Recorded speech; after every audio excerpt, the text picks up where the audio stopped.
All right, we're recording. So, hi, Libby. Hey, Thanks for joining me today. thank you for having me. I'm really happy to be here. Yeah, it's my pleasure. It's my pleasure. Okay, so I have read your introduction, your bio.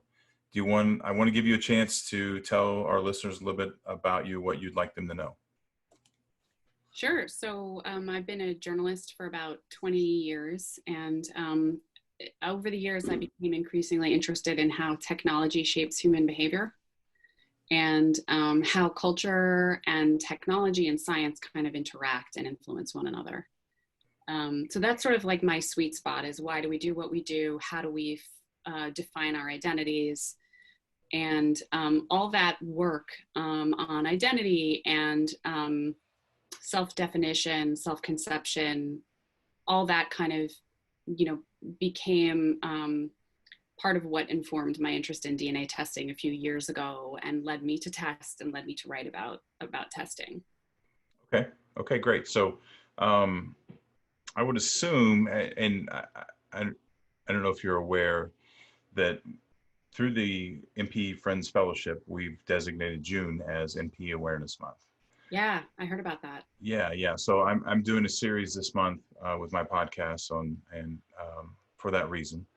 And I myself am an NPE, how I got into all this. So I really appreciate you doing this for us, for the entire group, on the behalf of, the entire group. Thank you. Okay, so when you first got into the DNA aspect, how long ago was that? So that was about 3 years ago. My Okay. parents had done testing for years before that. Okay. But that was when I tested, was early 2017. Okay. So right around the same time as the rest of us, it really caught on and got popular. Um, what intrigued you to begin writing about it? So I started writing about it. I wrote a story for the Washington Post early 2017, and it was the response that made me like sit up and take notice. Because there was, I wrote a story for the Washington Post, and the piece went viral. It was one woman's story. And it had a lot of twists and turns. It was really kind of like a genetic detective mystery. Okay. That she basically followed. But the response was so powerful from people who were saying, I want to share with you, how DNA testing changed my life. And I think it's cool that you guys are doing this for June, NPE month, because I think it's like such an important issue. I feel really passionately that, that we need to be talking about what these experiences are like. And particularly, there's always been the experience of being an NPE, but with DNA testing, it's many more people experiencing it, and it's often experiencing it in a different way. So you're finding out as a result of a test versus like somebody telling you, for instance, and it happens all at once. It happens very quickly. The shock and the trauma of it can be really profound.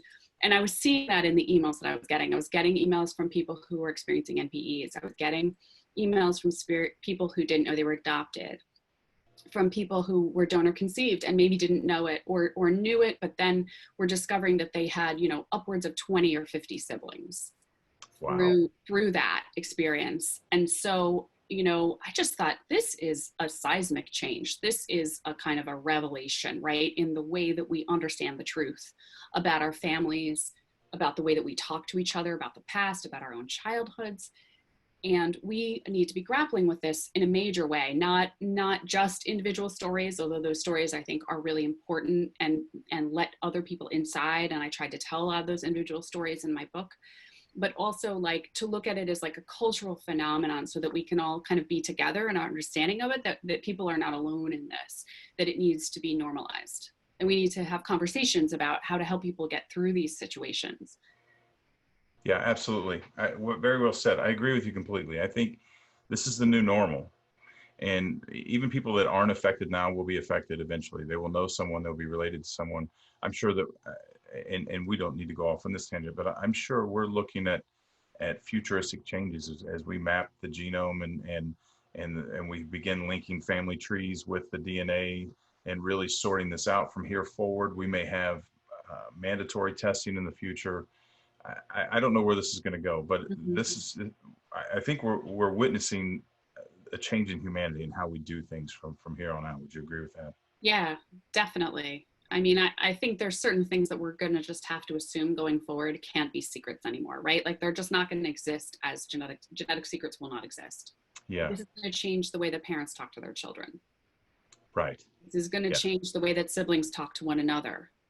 It's just, it's a major, I don't think you can overstate how big a change this is for the American family. Yeah, absolutely. And one of the side caveats is so many people from previous generations lived their life a certain way, and then all of a sudden everything was turned upside down unexpectedly. People, and I don't mean this as nefarious as it sounds, but people thought that their secret would die with them. That maybe even in their 60s, 70s, 80s, and 90s. I've seen that. I know you mentioned that in your book.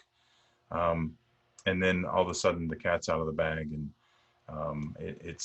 it's a radical shift for a lot of families. Very traumatic, as you said, very traumatic. Right, it's trauma on both sides, right? It's not just the person who's going through the discovery, it's the person on the other side, the secret keepers, or maybe people who didn't even know that they'd helped conceive a child. This is a sea change for them too. It's different for them. That's right. And we've talked about this on the podcast before. It affects everyone. NPEs are, and rightfully so, because it's trauma. And when trauma happens to us, our focus turns inward for survival instinct, right? If we're in a life-threatening traumatic situation, we don't have the ability to have compassion for anything or anyone else around us. It becomes survival. And NPEs, when we experience this, we turn our focus in for that reason. It's all about us. But this is a ripple effect. This affects everyone. I'm sure you've seen this in your book. It's not just the NPE. It's the mother. It's the new father. It's the birth certificate father. It's the full siblings you grew up with that are now your half siblings. It's your new half siblings that didn't realize they had another. It's new cousins. And there is a ripple effect that is phenomenal. Yeah, absolutely. I mean, I've started thinking about the number of people that are affected. So if I can just throw some numbers at you. Sure. So we have at least 30 million people in the databases across four companies right now. Okay. Ancestry, 23andMe, MyHeritage, and Family Tree DNA. So is that 30 million total between the four? So there could be duplicates within those organizations? Yeah. Not necessarily 30 million separate Americans. It probably is about that at this point. Okay. There may be small duplications, but from the people I talk to, it's probably a relatively small percentage. And the number may be slightly higher than 30, but 16 in Ancestry, 10 in 23andMe. And then the rest of the 4 million is made up of other companies. Okay. So of those, approximately 30 million Americans, from what I can tell from talking to population geneticists and genetic genealogists who work with us and other industry observers, there's probably a conservative estimate is that at least 1 million people of those people who've tested have experienced one of two significant surprises, either that they discover they're the product of a not parent expected event, or that they have a sibling or half sibling they didn't know about.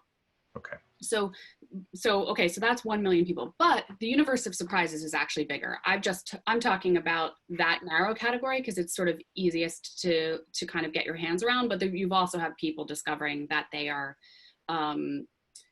adopted. You also have people discovering that they're donor conceived and that they have multiple siblings. How would you categorize that? You also have people who discover that some significant aspect of their genetic ancestry was hidden from them. So I write about a guy in the book, for instance, who, he's significant sub-Saharan African ancestry. It was hidden from him for his protection. His mother did not want him to experience the kind of racism that she had experienced. So she told him he was something else. Okay. So you've got piles of different, categories of surprises. Then for each surprise, you've got it refracting across multiple family members. All right. So, one single revelation affects potentially your immediate family plus the family of, say, your genetic father. Or if in the case of a discovery that you're adopted, you've got 3 separate families. So a single revelation is going to affect, say, 8 to 10 people. Yeah. So what you're really talking about is millions of Americans impacted by this, the vast majority of whom are never spitting into a tube. So this is an important thing to think about, even if you never engage in DNA testing. Yeah. Yeah, for sure. Thank you for sharing those numbers. What, and I know you broach the subject in your book. I've heard all types of numbers with the NPE figure. I've heard everywhere from 2% to 30%. What is your professional opinion on that? Yeah, I think it's about 1.9%. Okay, so right around the 2%. Yeah, based on the population geneticists who do the papers, and they sort of look at like surveys across cultures, that seems to be where the consensus is. There is that 30% number, but I haven't seen evidence to support that the number is anywhere near that high. Okay, that's good to know. Being an NPE, that there's a lot of jokes that the more the merrier, because it makes us feel a little more normalized with a sick, twisted sense of humor. But 2 out of 100 is a lot of people. Yes, it is. That's actually you're definitely not alone, right? I mean, yeah, 30% would be much higher, but 2 out of 100 people is a lot.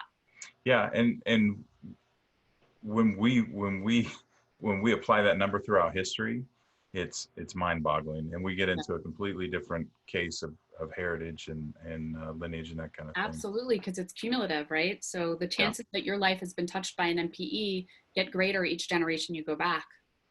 Yeah, absolutely. I mean, we talked about your inspiration for the book, and I'd like to know what part of this story let's talk about your book real quick. Okay, let's do that. That's why we're here, right? Your book is The Lost Family, and it's a conglomeration of DNA stories, correct? Right. Yeah, it's a kind of stories from early adopters of this technology and all the different ways it can play out, built around a single narrative. So there's one story that kind of threads you through that's very complex and surprising. And then through that story, I've then stepped off the path to tell you about many other kinds of DNA surprises. And it also explores like the science, the history of DNA testing, the business of it. I got to tour a couple of companies. So, it has all that kind of mixed in, so you get a sense of the landscape. Okay, great. So through this project, I'd like to know what had the greatest impact on you personally. That I'm assuming with something like this and researching all the research and all the things you learned, but working with so many people and hearing their stories and their emotional stories and their emotional pleas, that this had some type of an impact on you. Absolutely. Share that with me? Yeah, I mean, what struck me over and over was the commonality of the experience. So you could take somebody from Washington State who was 70 years old, and then you could take somebody who was in his 40s living in Minnesota, and you could take a person in Florida in her 20s. And they had different experiences, but all of them involved a revelation about their conception, right? Or how they came to be in the world, their origin story, if you will. And the experiences were very similar in terms of their emotional content. And that's what struck me. You start to feel a kind of a rhythm, a kind of a commonality. The language is similar. There's a desire for understanding. It's like an incredibly powerful desire to know the truth. Once you know, there's almost nobody who says, in my experience that I talk to, who says, I wish I didn't know this.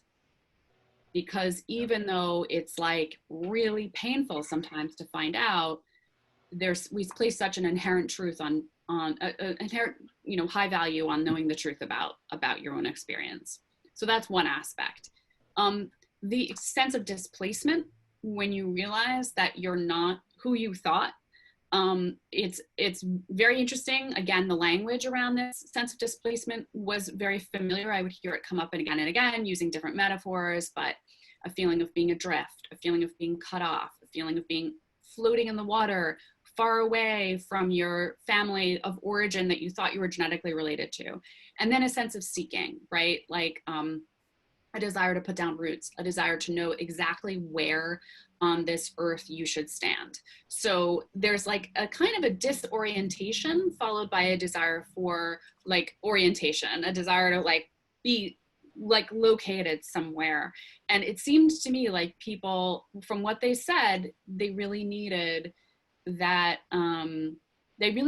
knowledge. They really needed to know. They didn't necessarily have to have a relationship with their genetic parents, but they needed to know sort of where they came from in order to be able to like say, okay, this is where I am. This is where I can rest here. This is me. Yeah. So that that's pretty much my experience in a nutshell. Is that okay? I was just about to ask, like, is that your experience as well? Yeah, yeah. I identify with Jason in your story. Yeah. Um, I knew something was off my entire life. I used to ask questions jokingly, and but I just knew something wasn't right. I didn't really know what it was. So it wasn't a huge shock to me when I found out, but it answered a lot of questions.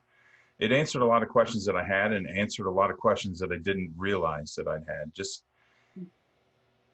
it's hard to explain. It was a relief in a way, because everything suddenly made sense. That my life hadn't made sense, and suddenly it made sense all at once. And I wouldn't trade it either. I wouldn't trade it for anything. And I do a lot of work with NPEs to try to get them to realize, to really own their experience. This is an opportunity. You touched on this just a second ago, that with our identity is created, and we don't realize that we actually create it. Even at an age when we don't understand that that's what we're doing, we take information given to us, and we accept that.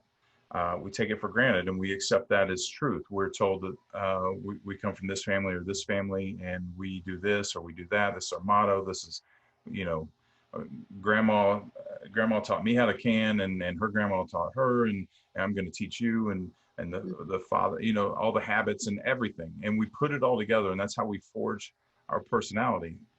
And as an NPE, it's a real wake-up call. It's metaphorically like the Matrix. It's the red pill and the blue pill, and Yes, yeah. yeah, it rips the veil off the charade that we live, and you're forced to deal with the fact that you're not who you thought you were, which is painful, but it's beautiful in a sense, because now when we have this conversation and I explain to them, you agreed to adopt these things as your personality before.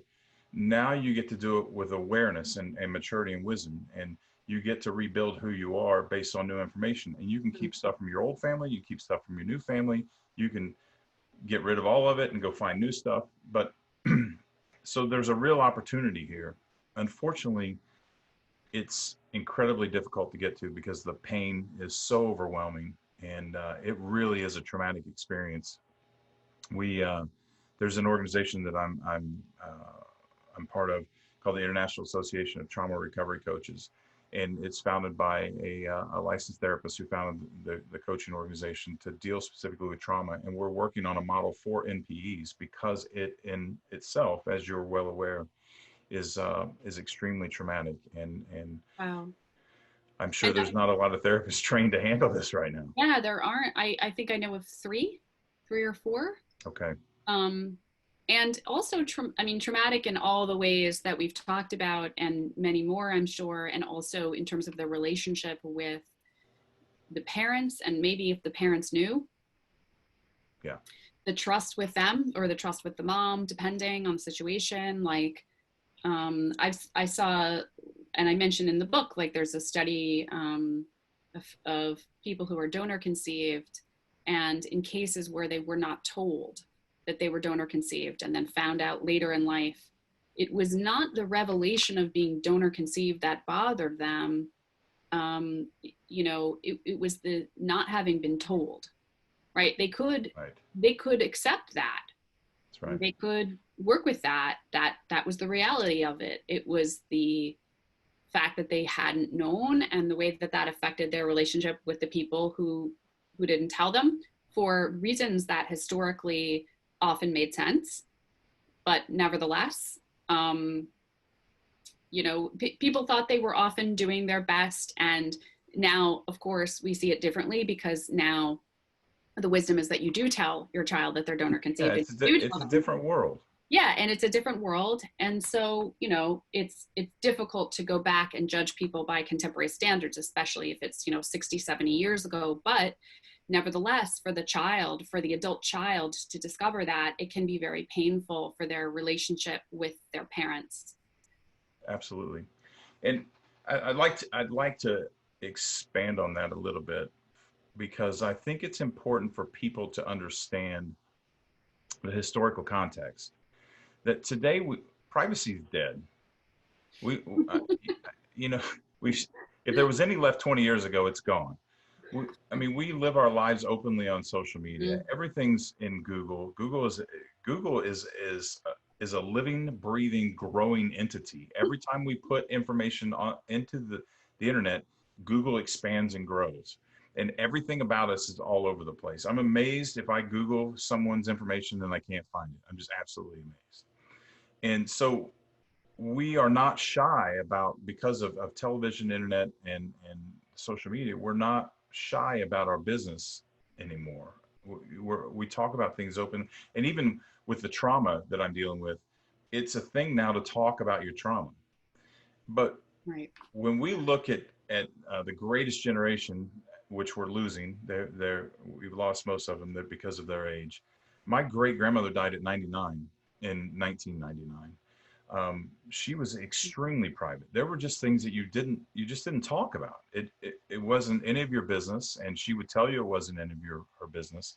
And that's the way that those people lived their lives. Everything was very private, very discreet. You just handled your business. You didn't worry about anybody else's business.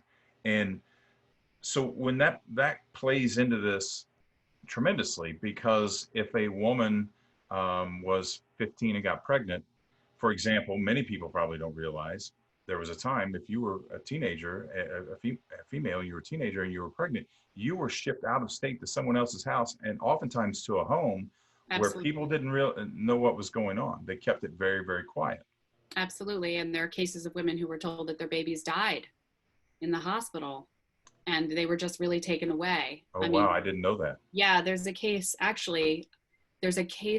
that was reported, I want to say in the New York Times a year or so ago, about a woman who gave birth to a baby, thought that baby was dead because that's what she was told. She was an unmarried young woman. She never was able to have another child after that.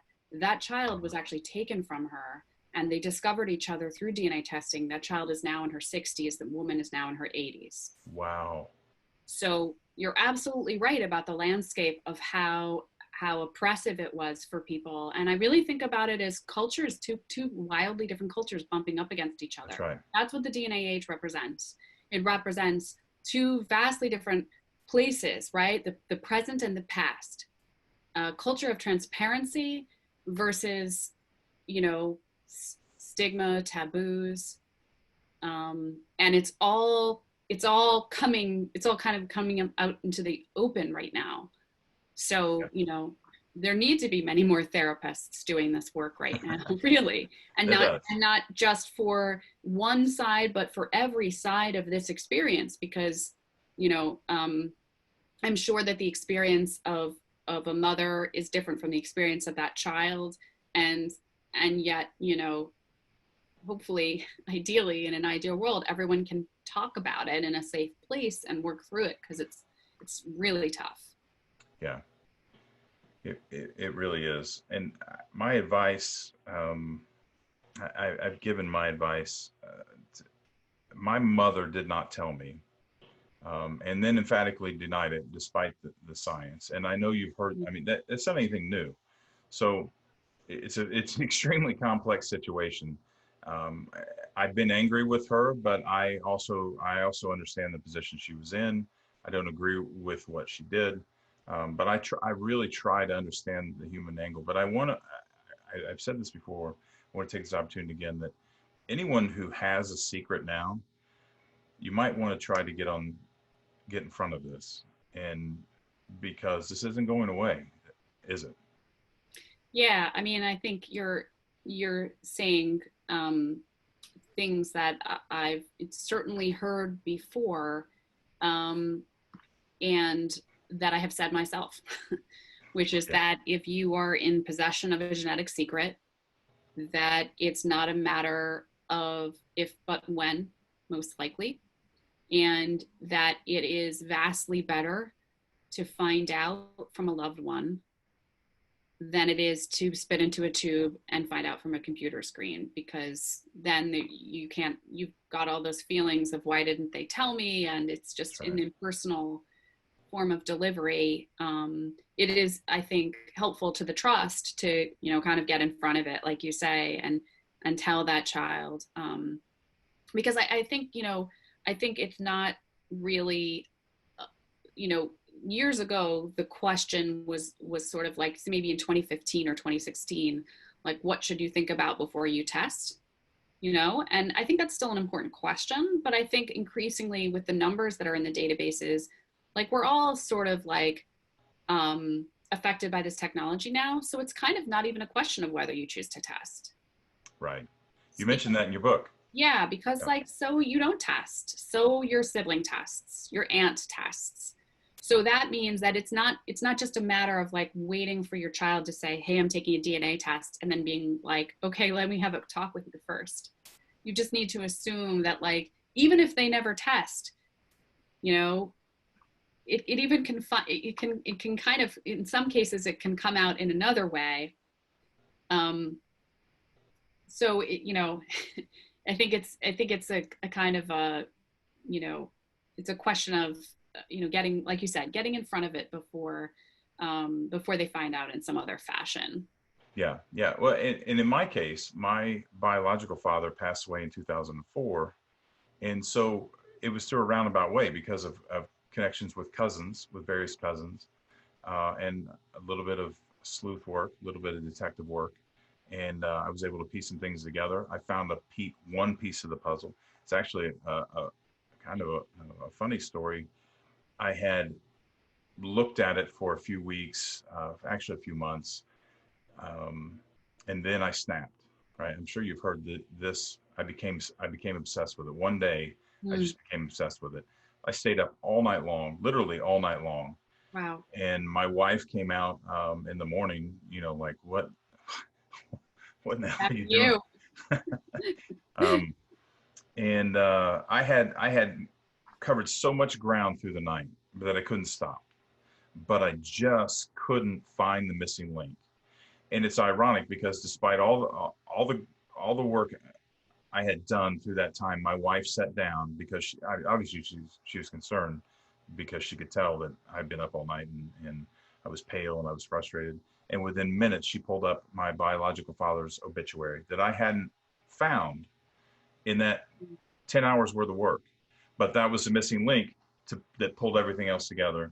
Then I contacted a cousin, and once I had some information that I gave her, there were a couple of keywords. I don't know what they are, but I know I had contacted her before. She didn't know, but some of the things I said really triggered her, and she sent me a family tree of 48,000 people, which is phenomenal.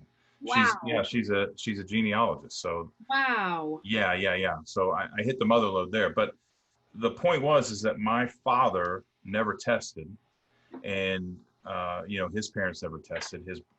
His siblings never tested. They'd all passed away except for one. He's in his 80s. Um, but it was his first cousin. It was the one that I connected to. So there were so many people between him and I that didn't test. It was someone that was far out. And just I told the story just to corroborate what you just said. And with the database growing, it Yeah. could be a third, fourth, fifth cousin.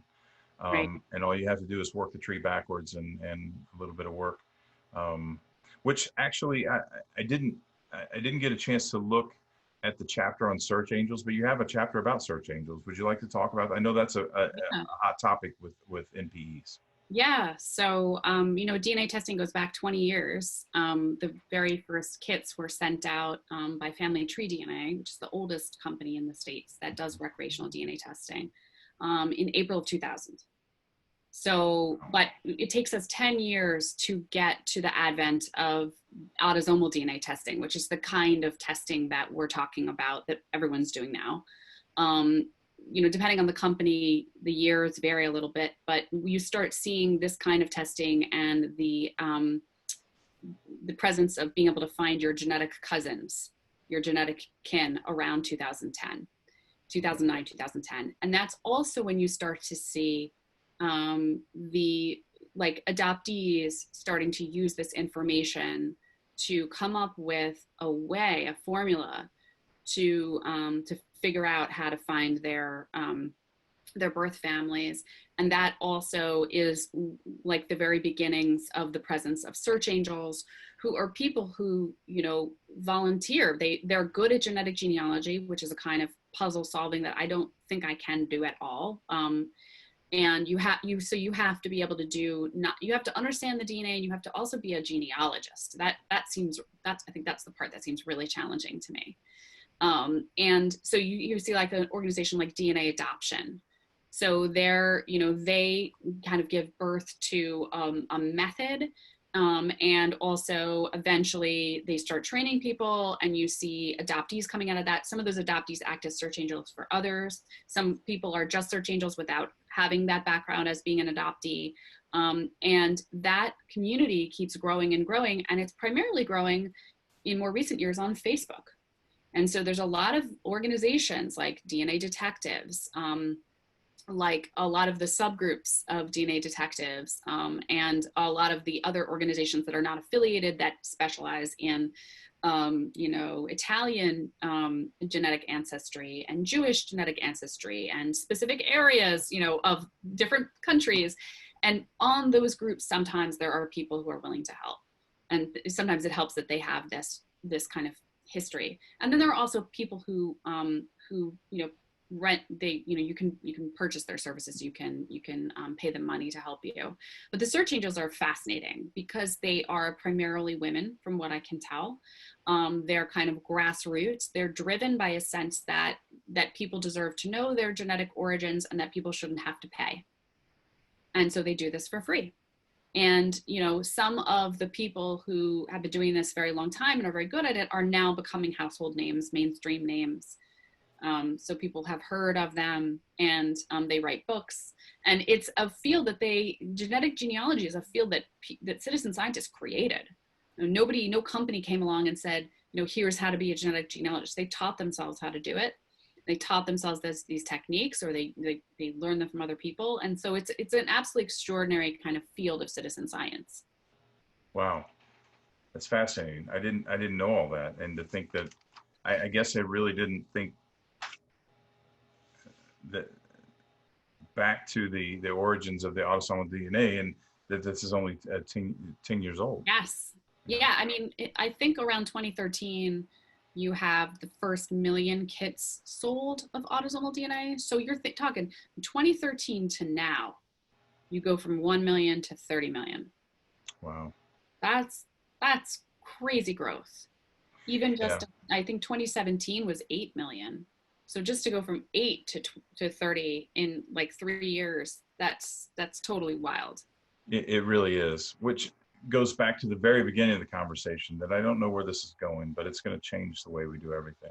It's not inconceivable to think in 10 or 15 years that we will have just tested almost everyone. And, yeah, it's possible, although there has been a recent slowdown, which you probably read about. Ancestry had a big layoff. Yeah. I actually know someone who was laid off in February or March, following they had a dismal sales. Excuse me. Yeah. And 23andMe has had a slowdown too. And I mean, I think it's important to put in context that slowdown was following like enormous, crazy growth. Yeah. And now you're seeing a pivot towards other kinds of testing. And the the health-related testing tends to bundle the ancestry results.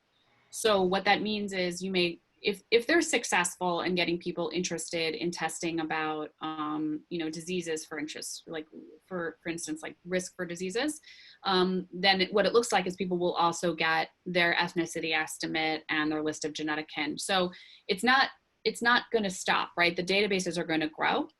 And these revelations are going to continue to happen, but you're not going to see the incredible curve of growth. I don't know that could have been sustained. It's sort of like now a little bit of a more gentle slope. Okay, makes sense. And I've also heard concerns about the topic that we're discussing, the DNA surprises. And I know that there's a concern over privacy and law enforcement and that type of thing. I don't think those two things, though I think they have an effect, I don't think they have the dramatic effect. I think that the sustainable growth is a very valid point. I think you're right on with that.